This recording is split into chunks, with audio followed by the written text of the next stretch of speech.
नमस्कार। आज हम बात करेंगे हिंदी के जो प्रगतिशील या मार्क्सवादी विचारधारा के आधार पर विशुद्ध रूप से जो मार्क्सवादी विचारधारा यानी कि आर्थिक और राजनीतिक आधार बना करके हिंदी में उपन्यास का सृजन किया। कितने उपन्यासकार हैं जो मूल रूप से उन्हें हम प्रगतिवादी या मार्क्सवादी उपन्यासकार कहते हैं। बाकी बहुत से ऐसे उपन्यासकार हैं, खासतौर से जैसे महिला उपन्यासकार हैं, तो अपने अलग स्ट्रीम में चली गई हैं, अलग उनकी विचारधारा हो गई है। एक तरह से है तो कहीं न कहीं रुझान मार्क्सवादी है, लेकिन उनका जो एक तरह से अस्मिता मूलक पहचान है, उस आधार पर उन्होंने अपने सृजन को हिंदी में एक अलग आयाम दिया। तो लेकिन आइए देखते हैं कि कितने वो मूल रूप से उपन्यासकार हिंदी में मार्क्सवादी विचारधारा के विशुद्ध रूप से हैं। तो पहले जैसा कि आप देख सकते हैं यहाँ पर कि हमने उनकी जो लिस्ट बनाई है, एक तरह से देखें, जो पहला नाम आता है मार्क्सवादी विचारधारा के आधार पर, ये नाम आता है, सबसे बड़ा नाम आता है उपन्यासकारों में यशपाल का। फिर दूसरा नाम आता है भैरव प्रसाद गुप्त का। तीसरा नाम आता है अमृत राय का। चौथा आता है अमरकांत का। पांचवा आता है भीष्म साहनी का। छठवां आता है मार्कंडे का। सातवां आता है जगदीश चंद्र माथुर का। आठवां आता है विश्वंभर नाथ उपाध्याय का। नौवां आता है हृदयेश का। 10वां आता है वजीउद्दमा का। इसके बाद मुद्रा राक्षस, जगदम्बा प्रसाद दीक्षित, काशीनाथ सिंह, अब्दुल बिस्मिल्ला, संजीव, इस तरह से और भी फेरहिस्ट है नामों का। लेकिन मुख्य रूप से अगर हम देखना चाहें कि उस वैचारिकी पे लिखने वाले मूल रूप से कौन है, तो ये 11-12 नाम है। इन्हीं में से आज 2 पर हम बात करेंगे और हमारी परीक्षा के दृष्टिकोण से वो महत्वपूर्ण भी है, और हम उसे एक तरह से ट्रिक के रूप में भी जानने की कोशिश करेंगे कि हम उनके उपन्यासों को कैसे याद कर लें, वो ताकि हम परीक्षा में अच्छा कर पाएं। तो ये हमारा एक तरह से देख सकते हैं, पहला जो नाम है, हम आज यशपाल और भैरव प्रसाद गुप्त पर बात करेंगे, उनके उपन्यासों पर। तो पहला जो नाम आता है यशपाल का, और यशपाल का जो उपन्यास है, एक तरह से आप देख सकते हैं कि कुल उपन्यास 10 हैं। 10 महत्वपूर्ण नहीं है, इनके 10 के 10 महत्वपूर्ण नहीं है परीक्षा के दृष्टिकोण से, चाहे वो हायर हो, टीजीटी, पीजीटी हो, डीएसएसबी हो। 10 नहीं है, बल्कि कुछ महत्वपूर्ण है। 10 का हम नाम जान जाते हैं, बाकी जो महत्वपूर्ण है उसको हम आपको बताने की कोशिश करेंगे। तो इनका पहला नाम आता है, इनका पहला उपन्यास है दादा कामरेड, जो कि 1941 में लिखा गया था। दूसरा है देशद्रोही। तीसरा है दिव्या, जो 45 में लिखा गया है, 1945 में। चौथा पार्टी कामरेड, 1946 में लिखा गया। पांचवा जो है मनुष्य के रूप में, 1949 में लिखा गया है। छठवां जो है वो अमिता है, 1956 में लिखा गया है। सातवां झूठा सच, जो कि ये 2 भाग में प्रकाशित है। पहला भाग आता है 1958 में, दूसरा भाग आता है 1960 में। पहला भाग विभाजन और उसकी त्रासदी पर लिखा गया है। दूसरा भाग जो है आजादी के बाद जो विकास का, एक तरह से विकास की जो झलक है वो, और उन विकास के देश में जो औद्योगिक इकाइयां लगी और भी जो विकास के आयाम है, उसमें महत्वपूर्ण रूप से कौन कौन लोगों ने अपनी भागीदारी सुनिश्चित की, उनके भी एक तरह से झलक है उसमें।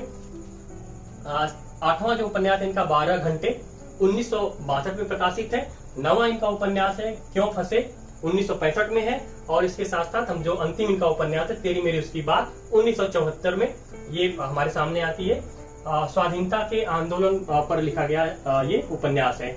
अगर हमको इनके यशपाल के उपन्यास को याद करने के कैसे करें कि इनके जो सारे 10 उपन्यास कैसे याद हो जाए, तो आइए देखते हैं कैसे याद होगा। ये एक छोटा सा ट्रिक है, आप चाहे तो सहमत हो सकते हैं, चाहे नहीं सहमत हो सकते हैं। जैसे कि यदि हम कहें कि एक बनाते हैं कि भाई दादा के देश में, दादा के, है ना,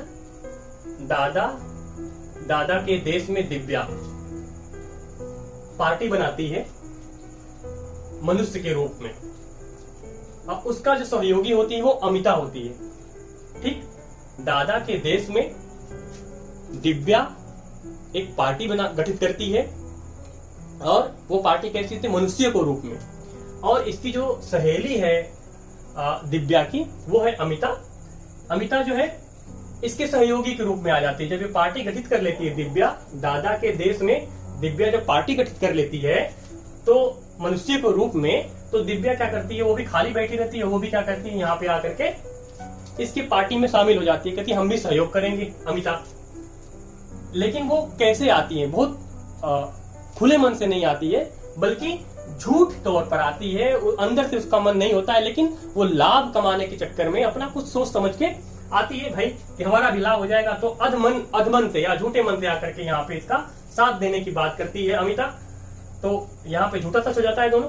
और जब ये ज्वाइन कर लेती है पार्टी, दिव्या की जो दिव्या अपनी पार्टी बनाई थी दादा के देश में, दिव्या जो पार्टी बनाई थी मनुष्य के रूप में, अमिता उसकी साथ देती है जो कि सहयोगी के रूप में। और अमिता कैसे साथ देती है? झूठ मूठ का साथ देती है, ऐसा नहीं, उसका मन नहीं है, लेकिन मजबूरी में लाभ के चक्कर में वो ज्वाइन कर लेती है। और जब ये ज्वाइन कर लेती है तो अमिता 12 घंटे उस पार्टी में काम करती है, 12 घंटे। और जब 12 घंटे काम करती है अमिता, तो उसको लगता है कि हम तो फंस गए हैं यहाँ पर आकर के। तो क्यों फंसे?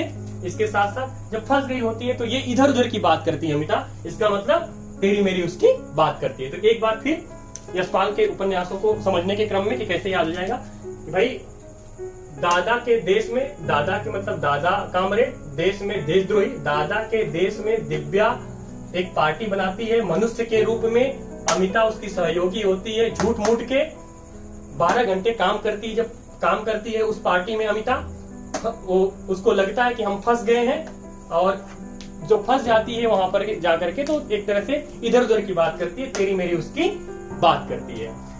और एक और चीज है कि आपको एक मोटे तौर पे याद करना है कि यशपाल का लेखन काल कितना रहा है। कि ये 1941 से उपन्यास लिखना शुरू करते हैं, 1941 से लेकर के 1973 तक, 1941 से 1973 तक यशपाल जो है अपना उपन्यास लिखते हैं। मतलब लगभग 43 साल का लेखन है उपन्यास को लेकर के। और दूसरी बात ये देखेंगे तो 2 साल के उपन्यास लिखने के क्रम में 2 साल का गैप है। और जैसे पहला इन्होंने लिखा 41 में, तो 2 साल बाद इन्होंने 43 में देशद्रोही लिख दिया। फिर 2 साल बाद इनको 1945 में ये दिव्या लिख देते हैं। 1 साल बाद ये 46 में पार्टी कामरेड लिख देते हैं। फिर 3 साल बाद ये 1949 में मनुष्य के रूप में लिख देते हैं। फिर 1 साल बाद फिर लगभग 6 साल का गैप होता है, तो 56 में ये अमिता लिखते हैं। फिर देखेंगे कि आप यहाँ 2 साल का गैप है, 2 साल का ये गैप है। झूठा सच और भाग 1, झूठा सच भाग 2 के बीच में 2 साल का गैप है, 58 और 60। फिर 2 साल का गैप है 12 घंटे 1962 में। फिर 3 साल का गैप है क्यों फंसे। फिर इसके बाद लगभग 9 साल का गैप है, ठीक है, जो तेरी मेरी उसकी बात। ये तो रहा यशपाल के उपन्यासों का क्रम। आगे हम बात करते हैं भैरव प्रसाद गुप्त के। महत्वपूर्ण अगर क्या हो सकता है, अगर आप देखें तो इनके उपन्यास परीक्षाओं में जो लगातार पूछे जाते हैं यशपाल के उपन्यास, तो पहला इंपॉर्टेंट है दादा कामरेड, दूसरा इंपॉर्टेंट देशद्रोही, तीसरा दिव्या, चौथा पार्टी कामरेड, पांचवा जो है आप अमिता रख सकते हैं, छठवां जो है झूठा सच दोनों भाग 1 भाग 2, और इसके साथ लास्ट में आप तेरी मेरी उसकी बात। तो दादा कामरेड, देशद्रोही, दिव्या, पार्टी कामरेड, अमिता, झूठा सच, तेरी मेरी उसकी बात। ये उपन्यास महत्वपूर्ण है, खास तौर से ये परीक्षाओं में पूछे ही जाते हैं। यहाँ से यशपाल के उपन्यासों को परीक्षा में अक्सर तवज्जो दिया जाता है, पूछा जाता है। अब हम बात करेंगे भैरव प्रसाद गुप्त पर। जो दूसरे जो है नाम है इनका, प्रगतिवादी या मार्क्सवादी विचारधारा पे लिखने वाले मूल रूप से, तो भैरव प्रसाद गुप्त हैं दूसरे। इनके बहुत से उपन्यास तो नहीं महत्वपूर्ण है, लेकिन 3-4 उपन्यास हैं जो महत्वपूर्ण भी हैं और पूछे गए हैं परीक्षाओं में। तो ये इनके उपन्यास हैं शोले, मसाल, गंगा मैया, जंजीरें और नया आदमी, सती मैया का चौरा, धरती, आशा, कालिंदी, रंभा, नौजवान, काशी बाबू, भाग्य देवता, अंतिम अध्याय। तो ये जो इसमें जो मूल रूप से जो पूछे जाने वाले जो उपन्यास है, एक तरह से पूछा जाएगा जो है ये मसाल पूछ लिया जाता है, और गंगा मैया जो कि 1952 में लिखा गया है, मसाल 1948 में, शोले जो है 1946 में। इसके साथ साथ सती मैया का चौरा, ठीक, ये 1959 में लिखा गया, इसको पूछा जाता है, पूछा गया भी है। धरती 1962 में। इसके साथ साथ भाग्य देवता और अंतिम अध्याय। ये इतने उपन्यास हैं जो महत्वपूर्ण है, वो पूछे जा सकते हैं भैरव प्रसाद गुप्त के। खासतौर से सती मैया का चौरा कई बार पूछा गया और गंगा मैया। एक तरह से सरसरी निगाह से देख लेते हैं कि ये कब कब प्रकाशित है। शोले 1946 में, मसाल 1948 में, गंगा मैया 1952 में, जंजीरें और नया आदमी 1954 में, सती मैया का चौरा 1959 में, धरती 1962 में, आशा 63 में, कालिंदी 63 में, रंभा 64 में, नौजवान 52 में, काशी बाबू 87 में, भाग्य देवता 92 में और अंतिम अध्याय 1970 में।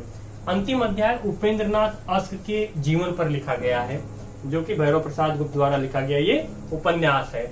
गंगा मैया जो है, गंगा के किनारे जो ग्रामीण परिवेश है उस पर लिखा गया ये गंगा मैया का गंगा मैया है। और सती मैया का जो चौरा है ये किसान जो उनका संघर्ष है, जो उनके साथ किसानों के साथ शोषण होता है और जो है उनकी जो वर्ग चेतना है किसानों की, उस आधार पर कि वर्गीय चेतना, किसानों का आंदोलन, उनका संघर्ष, उनको आधार बना करके ये सती मैया का चौरा लिखा गया है।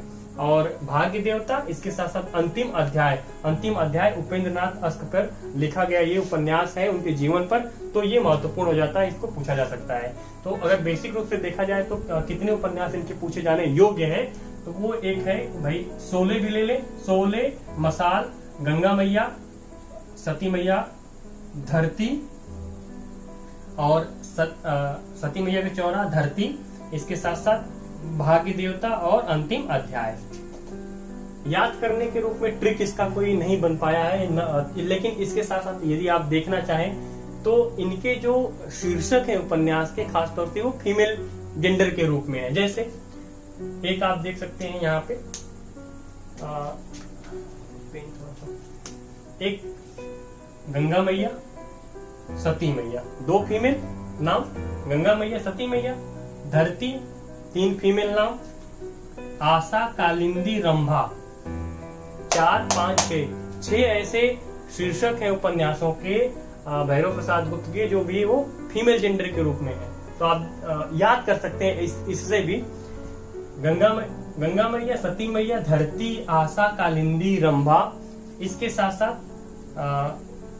और तो उस तरह से नहीं नाम है याद करने लायक, लेकिन इतने उपन्यास को आप एक तरह से दे सकते हैं।